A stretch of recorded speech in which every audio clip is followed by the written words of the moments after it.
السلام علیکم خواتین و حضرات، شروع کرتے ہیں آج کا اسب حال۔ میں ہوں آپ کا میزبان جنید سلیم، اور آج ایک مرتبہ پھر ہمارے ساتھ وہی ہیں راجہ ریاض صاحب جو ایک روز پہلے پی ٹی اے میں شامل ہوئے ہیں۔ السلام علیکم۔ وعلیکم السلام جنید صاحب، آپ کی بڑی مہربانی، آپ نے مجھے دوبارہ مدعو کیا ہے۔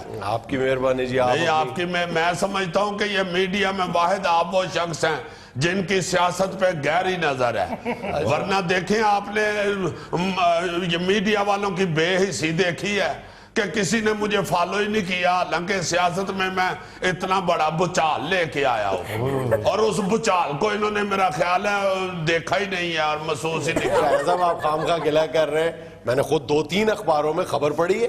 یہ کون سی خبر تھی جنید صاحب؟ آپ نے پڑھی ہوگی، جتنا آلٹو کے بکنے کا اشتہار لگا ہوتا ہے اسی سائز کی خبر لگی ہوئی تھی۔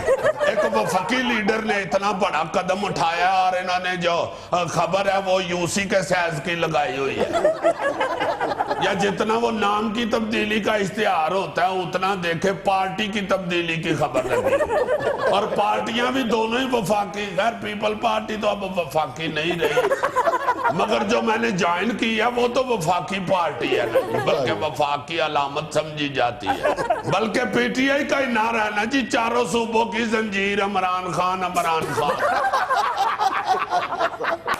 راجہ صاحب نے تو جوڑ نہیں ملیا، اور جوڑ ملائیے کے نعرے ماریے۔ سو جنید صاحب، میرا خیال ہے کہ یہ لوکل میڈیا جو ہے نا، انہوں نے کوئی اتنی توجہ نہیں دی اس تبدیلی پہ، ورنہ یقین کریں مجھے تو امریکہ سے بھی فون آئے ہیں، ہالی ووڈ سے بھی، ڈزنی لینڈ سے بھی آئے ہیں۔ ہاں جی، انہوں نے کہا ہم آپ کا انٹرویو کرنا چاہتے ہیں۔ تو دے پھر ان کو انٹرویو۔ وہ نہیں جی، رہنے دیں، ان کی اردو نہیں ٹھیک۔ آپ یقین مانے میں آپ کو کبھی خود فون کر کے نہ کہتا کہ مجھے دوبارہ بلائیں اگر آپ کی بھی اردو ٹھیک نہ ہو۔ راجہ صاحب اردو کے حوالے سے آپ اچانک ہی اس قدر حساس ہو گئے؟ جنید صاحب، میرے اندر قومیت جاگ پڑی ہے، اور آپ کو معلوم ہے کہ قومی زبان تو ہماری اردو ہے۔ مجھے تو اوباما نے بھی فون کر کے کہا کہ راجہ صاحب اگر تبدیلی آپ نے لانی ہے تو پھر بڑی تبدیلی لائیں، آپ ہماری پارٹی جائن کریں۔ ہاں جی، میں نے کہا نہیں، تم لوگوں کی اردو نہیں ٹھیک۔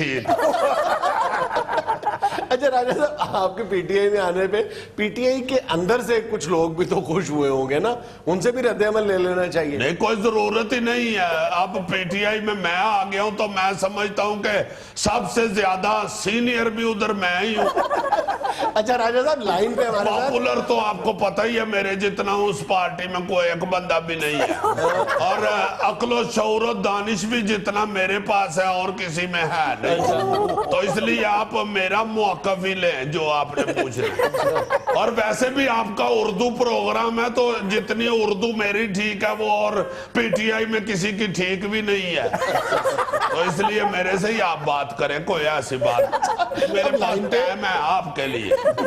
ہم مخل ہونے کی معافی چاہتے ہیں راجہ صاحب، آپ مسلسل گفتگو کے ساتھ سینئر قیادت کو نظر انداز کر کے ان کا استحقاق مجروح کرنے کے مرتکب ہو رہے ہیں۔ ابھی تو آپ کو جمعہ 1.5 دن ہوا ہے پاکستان تحریک انصاف میں شامل ہوئے، اور آپ ہمیں نظر انداز کرنا شروع ہو گئی۔ پہلی بات تو یہ ہے جنید صاحب کہ جمعہ 1.5 دن نہیں ہوتا، جمعہ 8 دن ہوتے ہیں، اور دوسری بات یہ ہے کہ میں بڑا حیران ہوا ہوں کہ آپ کے ہونٹ بھی نہیں ہلے تو آپ کی آواز نکلے۔ میں نے نہیں کہا، آپ کی پارٹی کے سینئر 3 لیڈر اس وقت آن لائن ہے، شاہ محمود قریشی صاحب۔ کہاں ہیں شاہ جی؟ آپ کے پیچھے ٹی وی سکرین پہ۔ جنید صاحب بتائیں تو صحیح کہ شاہ جی کی طرف میری پشت ہو رہی ہے۔ شاہ جی میں معافی چاہتا ہوں حضور، مجھے بتایا نہیں انہوں نے۔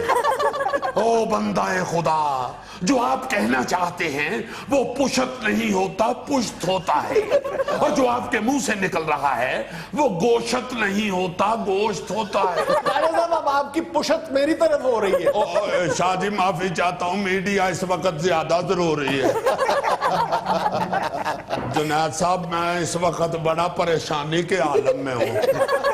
جنید صاحب میں معافی چاہتا ہوں، میں گھبرا گیا تھا تو آپ کی طرف میری پشت ہو گئی تھی،